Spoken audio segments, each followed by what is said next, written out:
Please all rise for the invocation.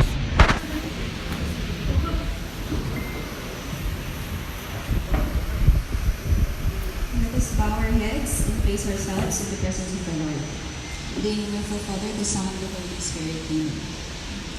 Dear Lord, we stand before you in humble prayer before we start this program.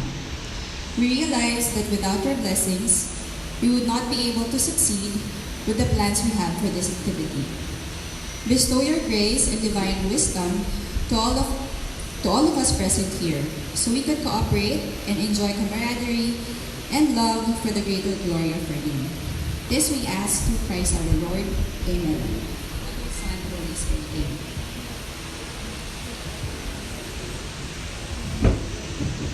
You may all now be seated. I would like to acknowledge the presence of our Honorable Mayor of Quezon City, Honorable Mayor Maria Josefina G. Belmonte, and also the Administrator of the Metropolitan Water Works and Sewerage System, General Reynaldo V. Velasco, to be represented by the Deputy Administrator, Romeo Rodotes, and of course from the Department of Interior and Local Government, NCR, Director Maria Lourdes L. Agustin, to be represented by Director Perla Ubano, Director for Institutional Partnership Office, and from the Department of Social Welfare and Development, NCR, Director Vicente Gregorio Tomas, to be represented by Mr. John Jasper Forbes, a Social Welfare Officer, Director Jose Catalin Hood from the Department of Science and Technology, NCR, to be represented by Mr. Warren Gomez, a Senior Science Research Specialist. From the Department of Science and Technology, FIVOX, USEC Renato Solidum Jr., to be represented by Dr. Maylene Villegas,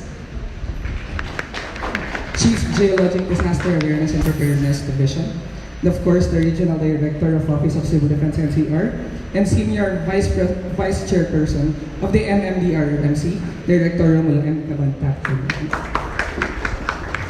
And of course, from the NCRPO, Police Colonel Jamar Modequillo, sir. From the MMCHT, Dr. Ellen Matia. From the DPWH NCR, Engineer Reynaldo Rosario. And from the PIA NCR, Director Enver Cruz.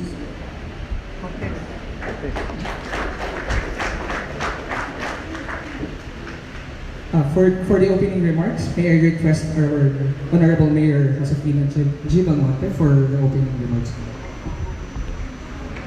I will come. To give us a welcome message, the President and CEO of Maryland Water Services, Mr. Melcipo Clarifin.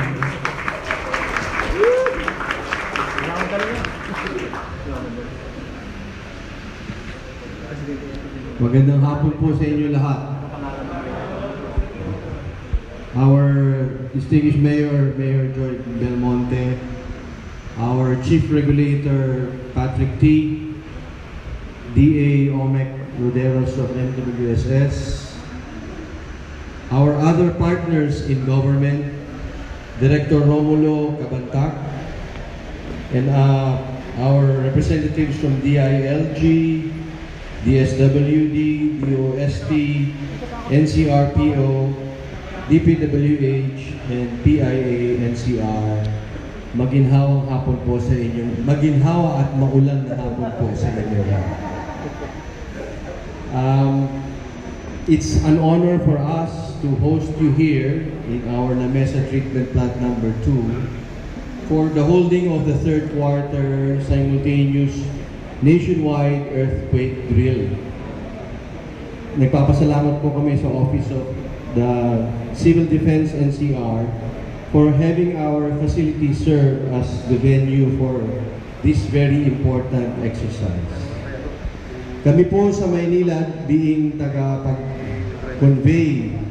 ng very basic service of water, ay naiintindihan po ang pangangailangan na dapat very minimal pa, disruption ang kailangan sa aming operations once nagkaroon ng disaster tulad ng Big One. Hence kami po dito ay nagko-conduct parati ng emergency drills such as what we will be having today. Ang mga tao po namin ay constantly nagpa-practice para maging perfect. At sabi nga nila, di ba? Practice makes perfect.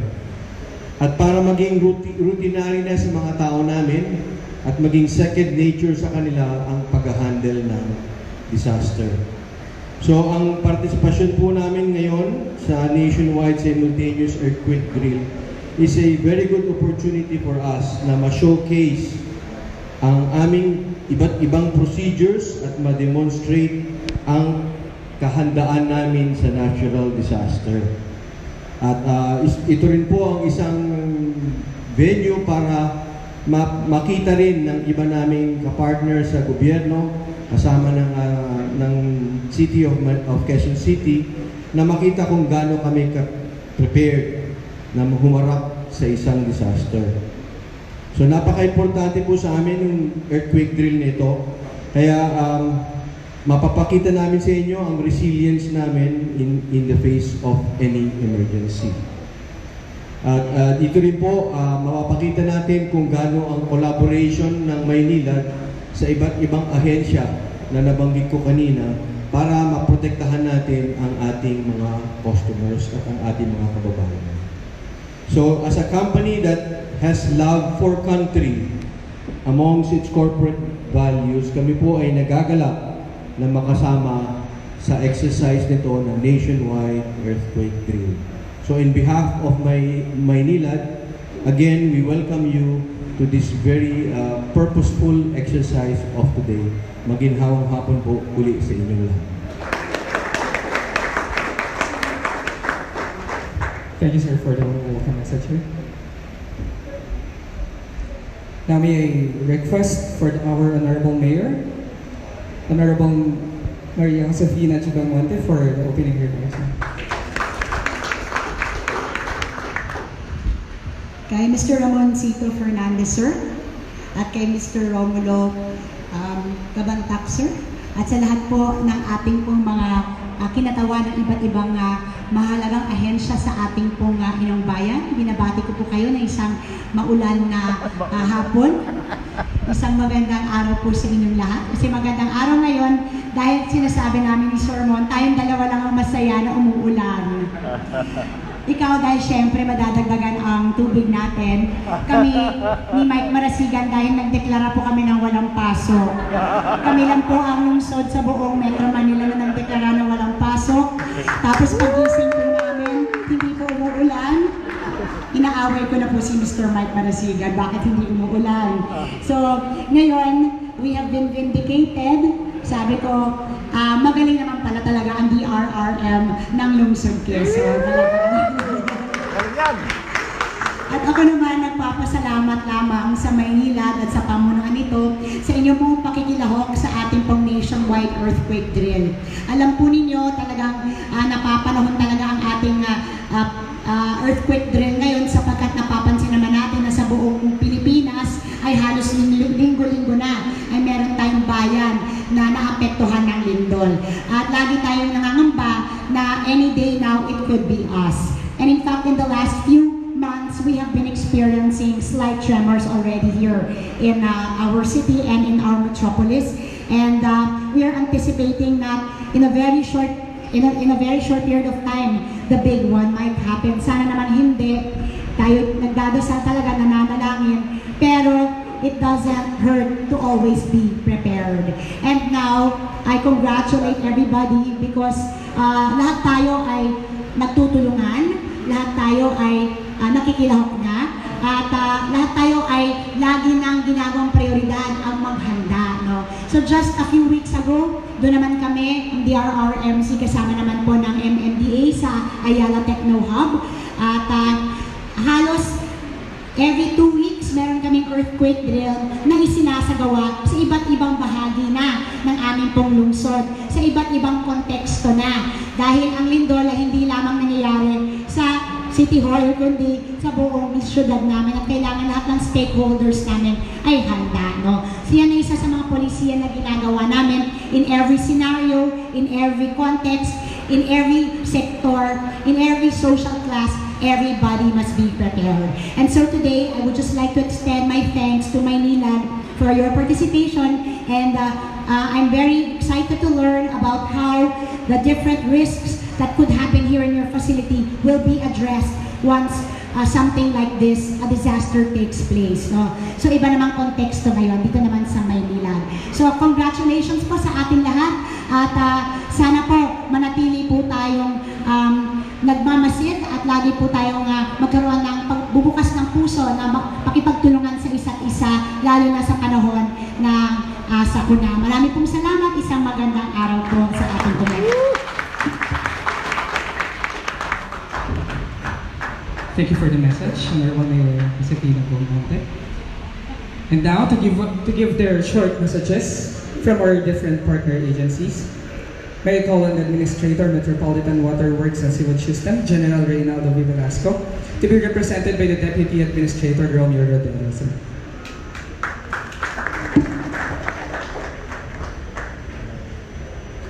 Thank you, Mr. MC. Good afternoon po, Mayor Belmonte, Mr. Mas Fernandez, General Cabantac, aming Chief Regulator ng Metropolitan Water Works Sewage System, Attorney Patrick T.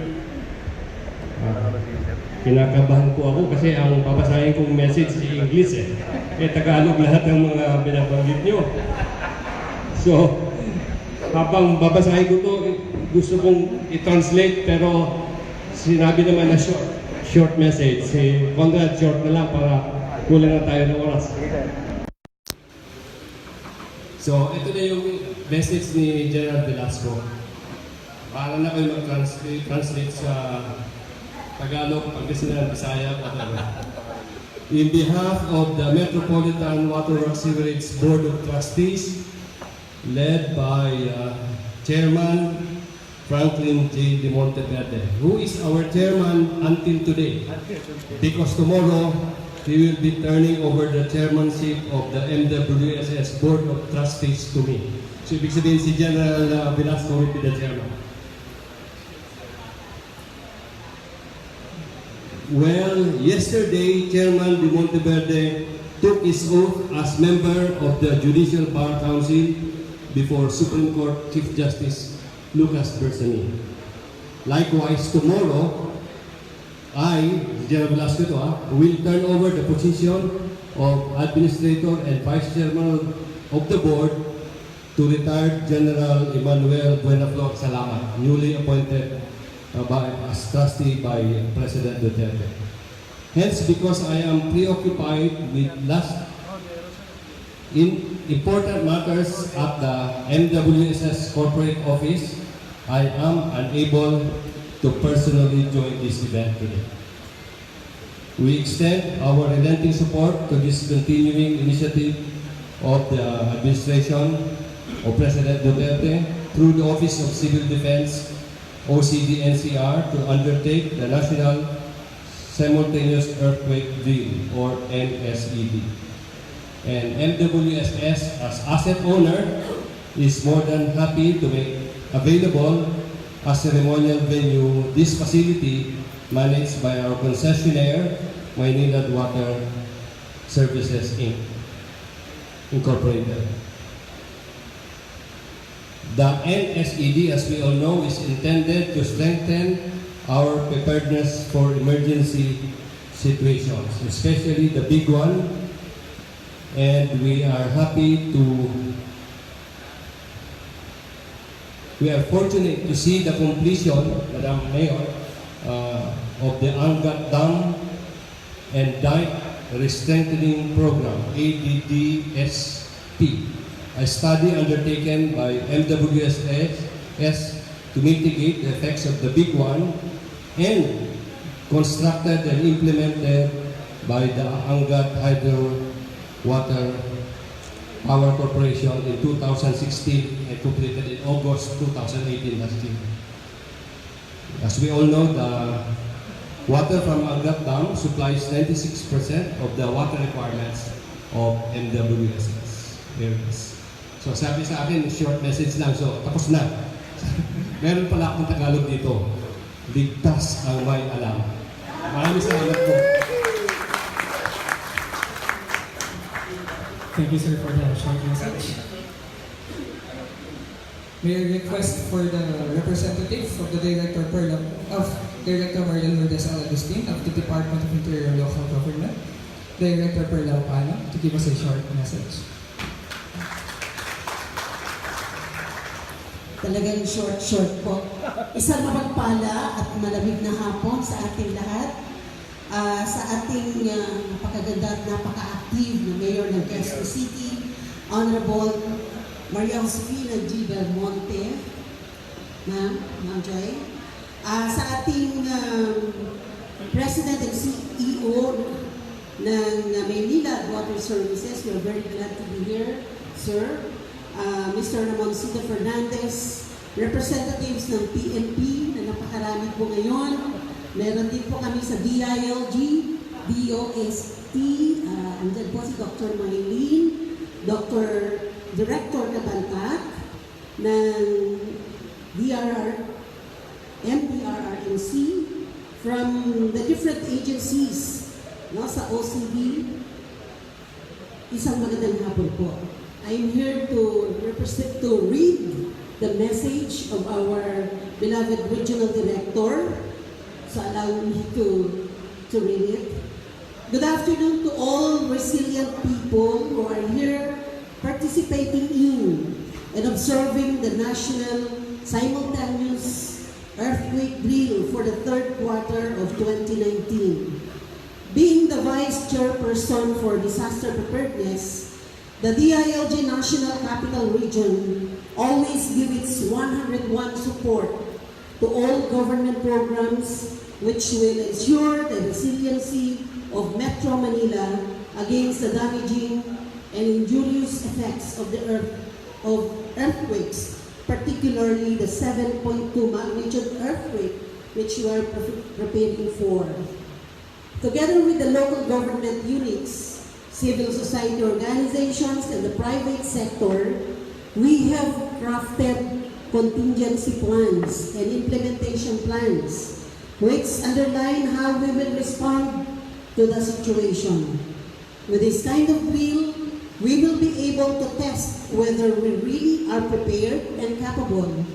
Also, we will be able to address the gaps and extract constructive information to improve the said plans.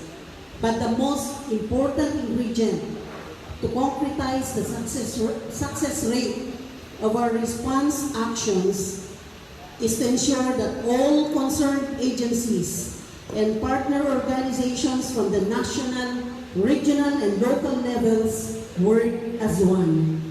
We have to strengthen our coordination and uphold cooperation. We shall give absolute support to all activities like this until we can say that we are really prepared. Hopefully, we will not be able to use the said plans, which means that the destructive earthquake will never happen. Still, let's do all necessary preparations, not only because it is our job, but also because we love our family and all important people to us. Thank you very much. And again, I repeat yung sinabi ng ating kasama kanina, ligtas po ang may alam. Thank you very much.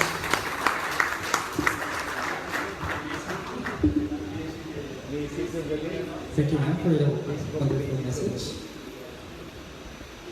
To give us another message from the Department of Social Welfare and Development, may I call on Mr. John Jasper Forbes, Social Welfare Officer of the DSWD.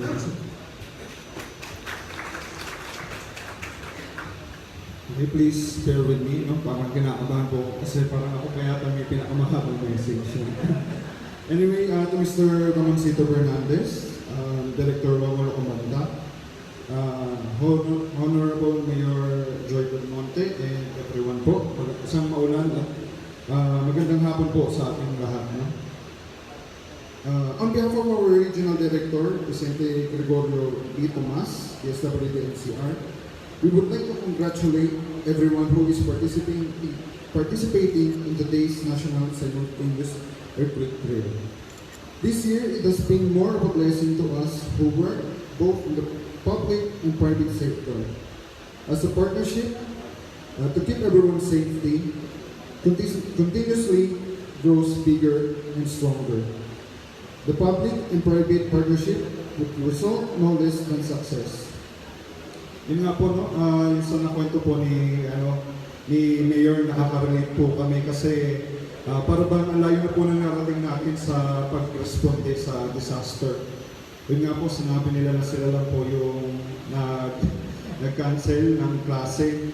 At gaya may mga kasama po kung taga Quezon City, sinusubaybayan po nila yung mga post ng mga newsfeed po na nga po, simula ng alas 8, binabash nga po sila, pero pagdating po ng alas 9, nakaka-amaze po no, na localized na po yung ating pagtingin, no, yung ating mga forecasting.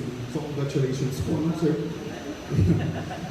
This goes, moreover, the partnership's goal is to bring well-being, to address the needs, and to serve the people. This goal has minded us to be more productive and to be proactive in acting as one. And NSED is another venue to showcase this partnership. As the lead of Response Cluster, Vice Chair, DSWD-NCR, has been doing its best to serve those who are affected by calamities through the contingency plans and concrete services to assist those who are in need. Yet, it has never been easier because we have now started to act as one. God bless us all. Salamat po.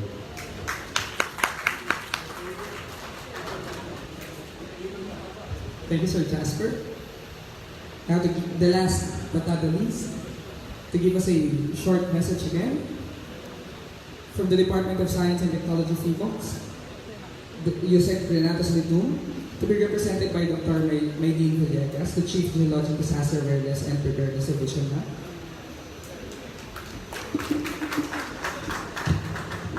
Isang maulang hapon. Magandang hapon po, Honorable Mayor, Chairman Lim, Administrator Committed Sir Velasco. Sa mga kasama po natin sa paghahanda, sa ating pong lahat, magandang hapon.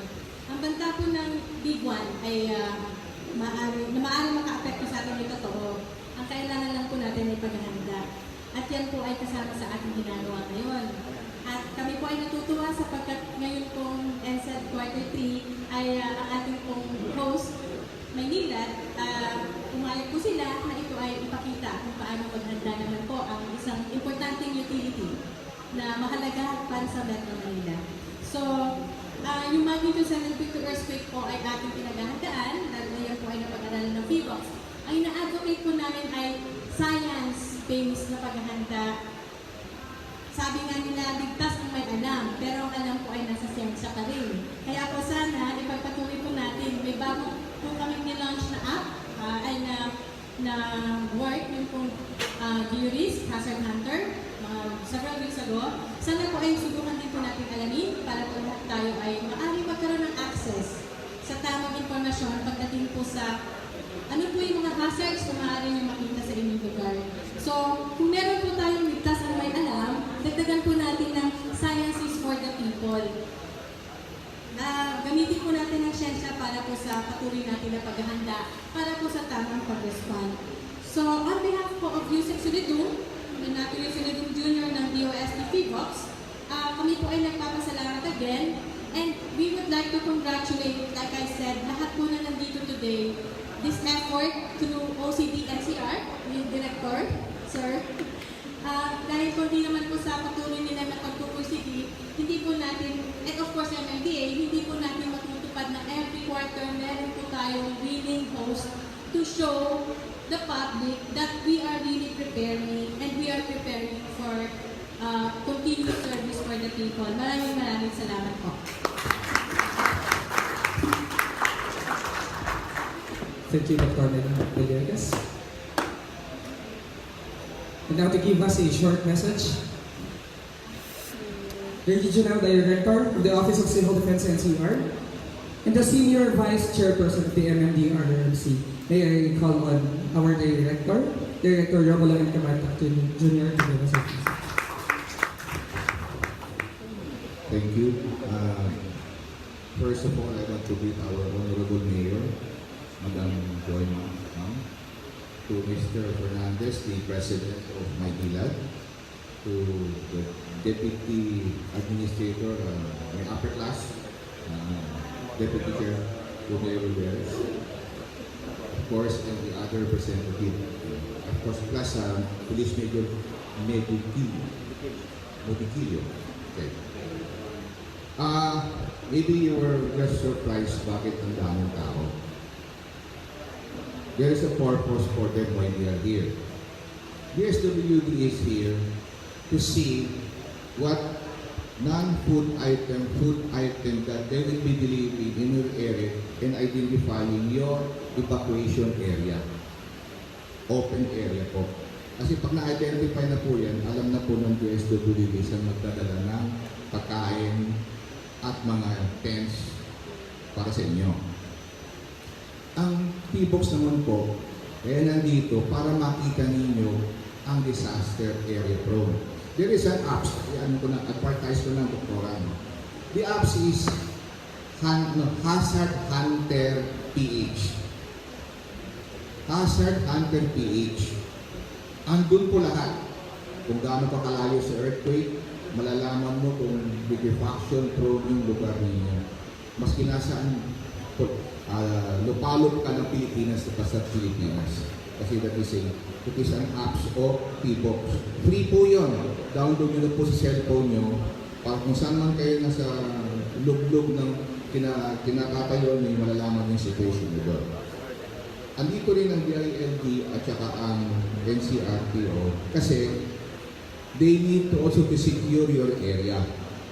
They also need to know kung paano isi-secure, lalo na to, this is a utility. Malaking bagay po ito.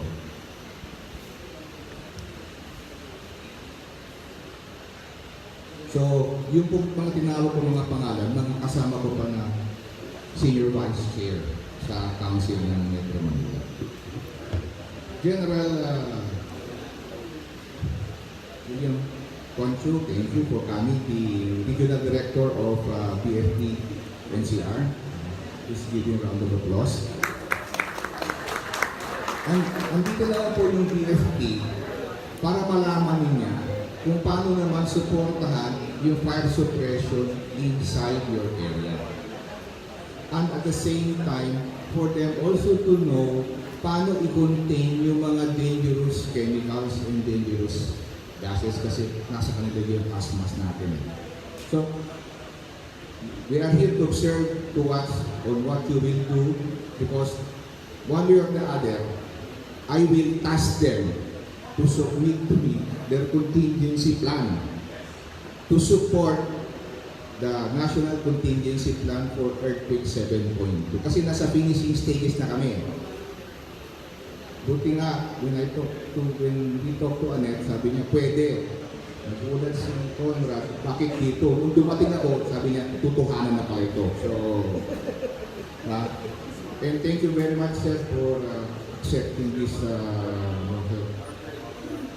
kasi po, next quarter, isusunod namin Meralco. Because we know that water and electricity are the most vital thing that we need in Metro Manila. Sabi nga nila, di baling walang ilaw, basta may tubig. So, we are now here to watch and observe how we do it, yung properly ba, kung ano. Tapos, after this, we will have a pause critique just to give the initial findings namin.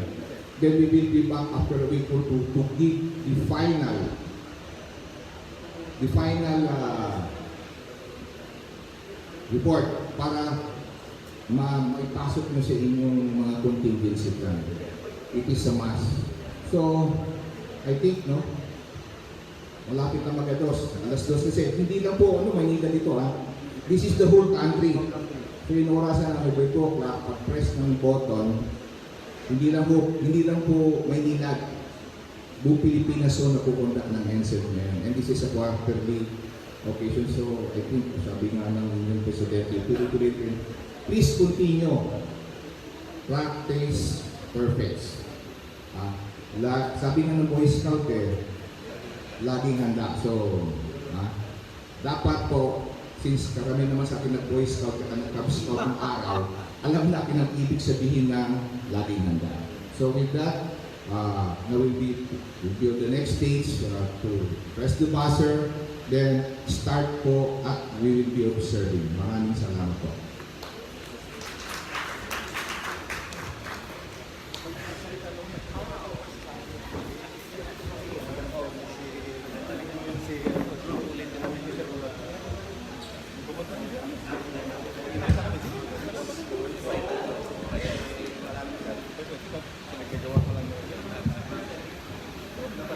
Before we proceed to the pressing of the ceremony,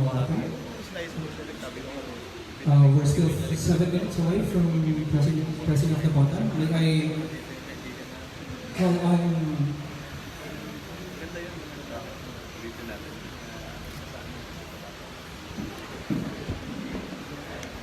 President and CEO of Manila Water Services, Mr. Ramoncito S. Fernandez, together with our Honorable Mayor Josefina Belmonte, Mayor of Quezon City, to go in front.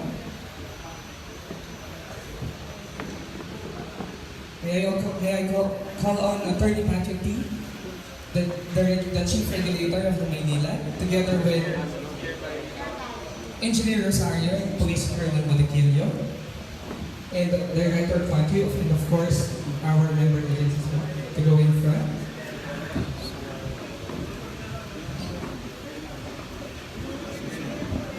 Ma'am sir, toss po tayo para makuha lahat. Makuha tayo lahat. Yan. Toss na po tayo ma'am sir. Ito, maganda.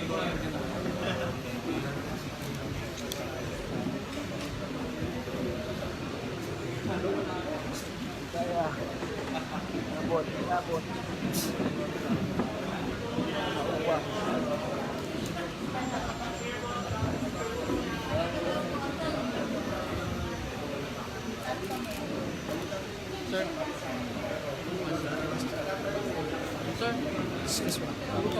After the pressing of the button, I invite everyone to proceed to the incident command post or the command center inside the building.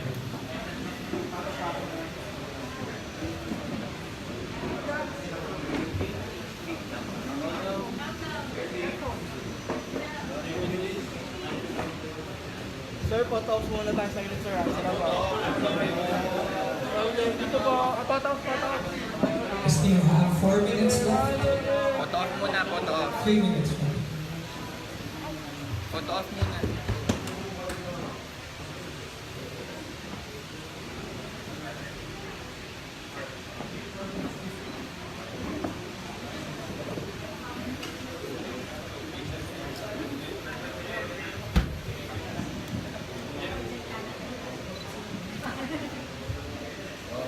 We would like to acknowledge the presence of our partner agency from DICT, sir, and MMDA, sir.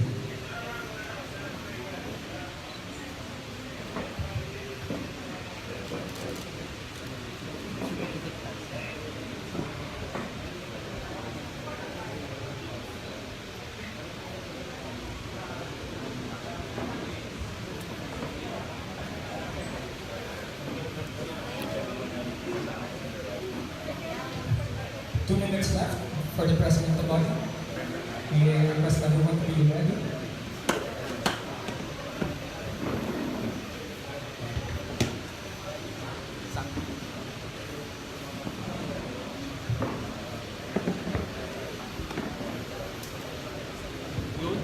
I acknowledge the presence of our partner agency from the DACP, Mr.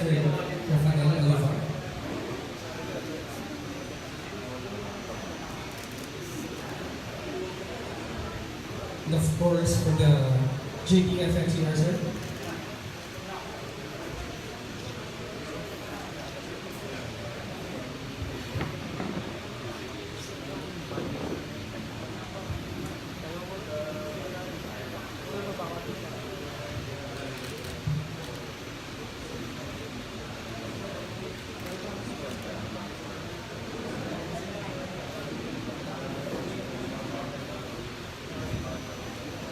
Still have a minute left.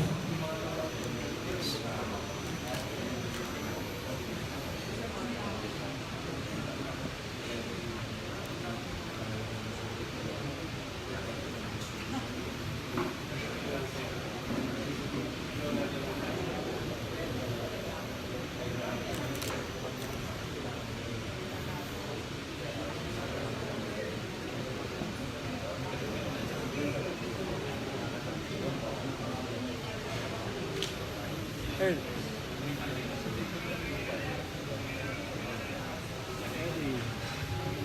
30 seconds left. May nauna na.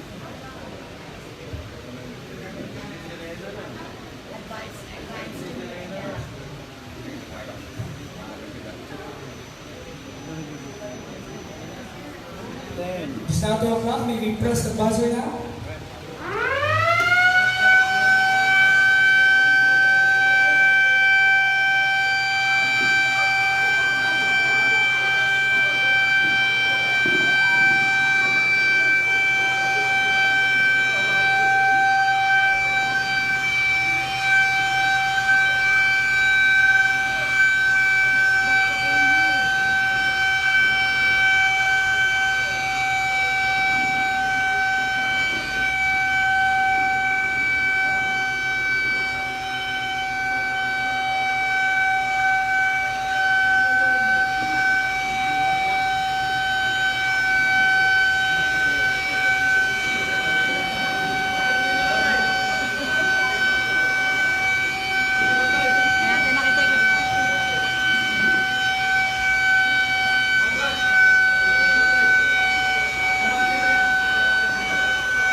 Proceed to the Hindi tayo makapasok.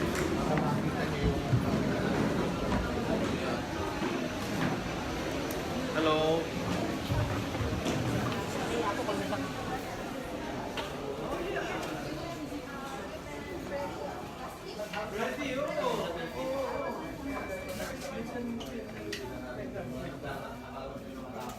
So, we will take the 1 minute. Wala pa 1 minute kasi kaya nandun pa sila sa loob ng sisina. So, yung mga sabi. Sige. Dalawang LP1 and LP2 po, ma'am. LP1 and LP2. So, ang pwede kayo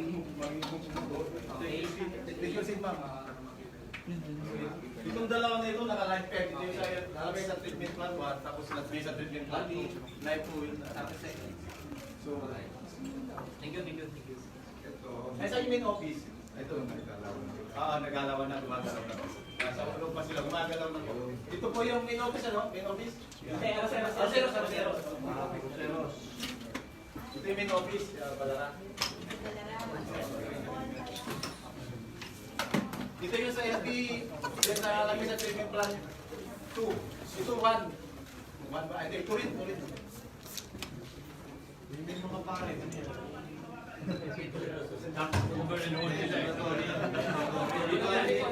Hindi pa rin lockdown. So, yan lockdown.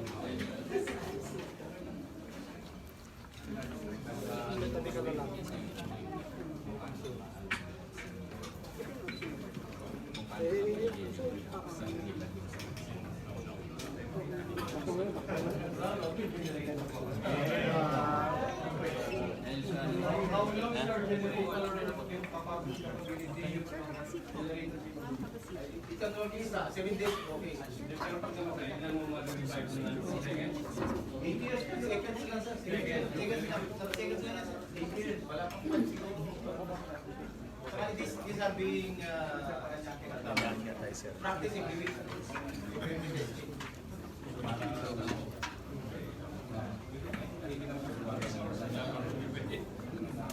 yun sa MP2 yun. Ito yung dalang harap. Nakakuha ng release.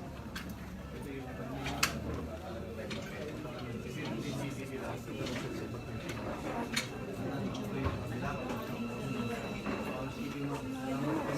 Mayor,